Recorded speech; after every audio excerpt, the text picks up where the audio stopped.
Hello दोस्तों, आप सभी का नेचुरल साइंस में स्वागत है। आज हम आपको करंट अफेयर्स के बारे में जानकारी देंगे, जिसमें आप अलग अलग विषयों के बारे में जानकारी प्राप्त करेंगे।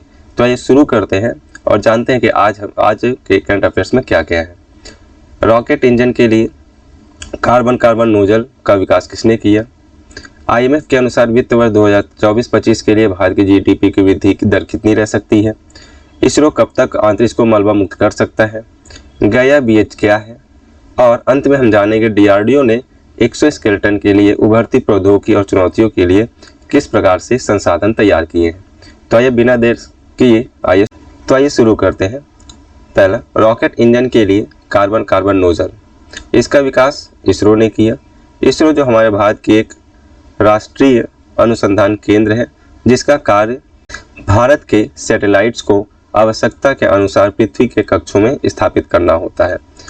इसरो ने विक्रम साराभाई अंतरिक्ष केंद्र द्वारा विकसित हल्के कार्बन CC नोजल का अनावरण करते हुए रॉकेट इंजन प्रौद्योगिकी में एक महत्वपूर्ण प्रगति की घोषणा की है।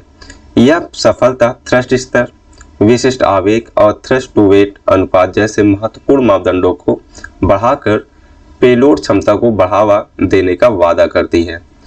कार्बन कंपोजिट जैसी उन्नत सामग्रियों का लाभ उठाते हुए VSSC ने असाधारण गुणों के साथ एक नोजल डाइवर्जेंट तैयार किया, जिससे बेहतर लॉन्च वाहन प्रदर्शन का मार्ग प्रशस्त हुआ। अतः इससे हम यह कह सकते हैं कि आगे चल करके इसरो अपने रॉकेट इंजन में अधिक से अधिक कार्बन के द्वारा प्रयोग किए जाने वाले या कार्बन से बनने वाले अनेक प्रकार के फ्यूल का उपयोग करके अंतरिक्ष में सैटेलाइट को भेजने का कार्य करेगी। दूसरा, IMF के अनुसार वित्त वर्ष 2024-25 के लिए भारत की GDP की वृद्धि दर कितनी रह सकती है? तो इसका आंसर आता है लगभग 6.8%। हालांकि जैसा आप सभी जानते हैं कि IMF ने वित्त वर्ष 2023-24-25 के लिए भारत की GDP की वृद्धि का अनुमान अपने पिछले अनुमान के अनुसार स्थापित किया और उनके आधार पर बताया कि 30 ऐसे आधार अंक बढ़ाकर 6 पॉइंट कर दिया गया है, जिससे लगभग 30 ऐसे आधार बनाए गए हैं जिससे हो सकता है कि आप लगभग 6.8% तक हो सके। इसके अंतर्गत मजबूत घरेलू मांग और बढ़ती कामकाजी उम्र की आबादी के कारण भारत की वृद्धि मजबूत होने का अनुमान है। अतः वैश्विक स्तर पर देखा जाए तो वित्त वर्ष 2024-25 तथा वित्त वर्ष 25-26 के लिए इसकी विकास की दर 3.2% जारी रहने का अनुमान है। IMF के द्वारा दी जाने वाली जानकारी के अनुसार 2024-25 में यह बढ़कर 6.8 रहेगा, जबकि अगले वर्ष लगभग 3.2 रह सकती है। भारत ने इसी वर्ष में चीन के 4.6% के विकसित अनुमान को पीछे छोड़ते हुए भारत दुनिया में सबसे तेजी से बढ़ती अर्थव्यवस्था के रूप में अपनी स्थिति को बरकरार रखा है।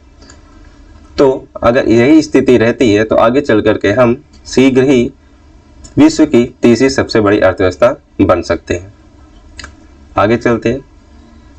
तीसरा, इसरो का मानना है कि हम अंतरिक्ष को मलबा मुक्त कर सकते हैं। तो लेकिन यह कब तक हो सकता है, तो ये जानते हैं।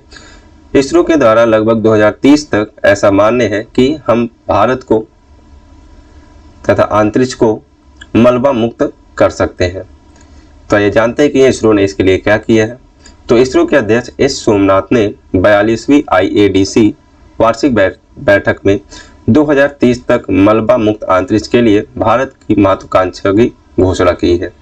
उन्होंने भविष्य के आंतरिक प्रयासों के लिए इसरो की स्पष्ट रणनीति और टिकाऊ अंतरिक्ष अन्वेषण के प्रति इसकी प्रतिबद्धता पर जोर दिया है। हालांकि आप जानते हैं कि S सोमनाथ इसरो के अध्यक्ष हैं और जिन्होंने चंद्रयान 2 की सफल लैंडिंग करवाने में सफलता पाई। तो आगे चलते हैं और जानते हैं कि गया BH3 क्या है।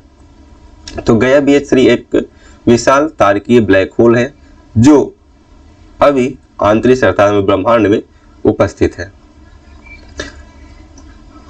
खगोलीय शास्त्र के अनुसार आकाशगंगा में सबसे विशाल ज्ञात तारकीय ब्लैक होल, जिसका नाम है गया BH3, की पहचान की जा चुकी है।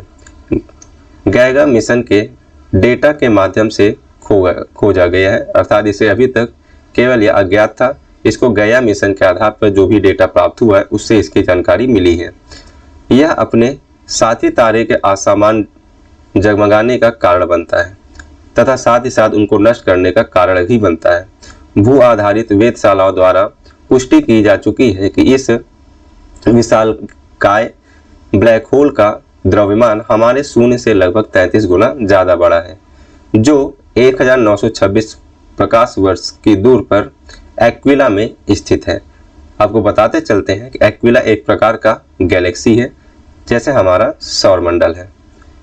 अगला चलते हैं कि डीआरडीओ ने एक्सोस्केलेटन के लिए उभरती प्रौद्योगिकी एवं चुनौतियों के लिए क्या क्या किया है।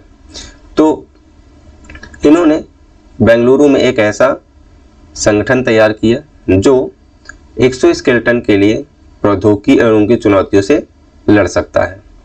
तो डीआरडीओ के ब्रांच बेंगलुरु के द्वारा एक्सोस्केलेटन के लिए उभरती प्रौद्योगिकी और चुनौती पर उद्घाटन अंतरराष्ट्रीय कार्यशाला की मेजबानी की।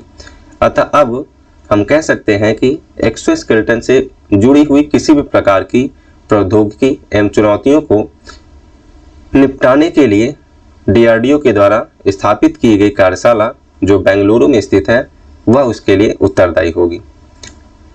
रक्षा अनुसंधान एवं विकास विभाग के सचिव डॉक्टर समीर वी कामत द्वारा उद्घाटन किया गया और यह कार्यक्रम सैन्य एवं नागरिक क्षेत्रों में एक्सोस्केलेटन प्रौद्योगिकी के महत्व को दर्शाता है। तो आज के इस करंट अफेयर्स के बारे में केवल इतना ही। आपको अगले स्टेप पे आपको और भी सारी जानकारियाँ दी जाएंगी। तो अभी के लिए धन्यवाद और हमारे चैनल से बने रहने के लिए आप सभी का धन्यवाद। यदि आप हमारे चैनल पर नए हैं तो आप हमारे चैनल को लाइक और सब्सक्राइब करें तथा अधिक से अधिक कमेंट करके अपनी राय जरूर दीजिए। धन्यवाद।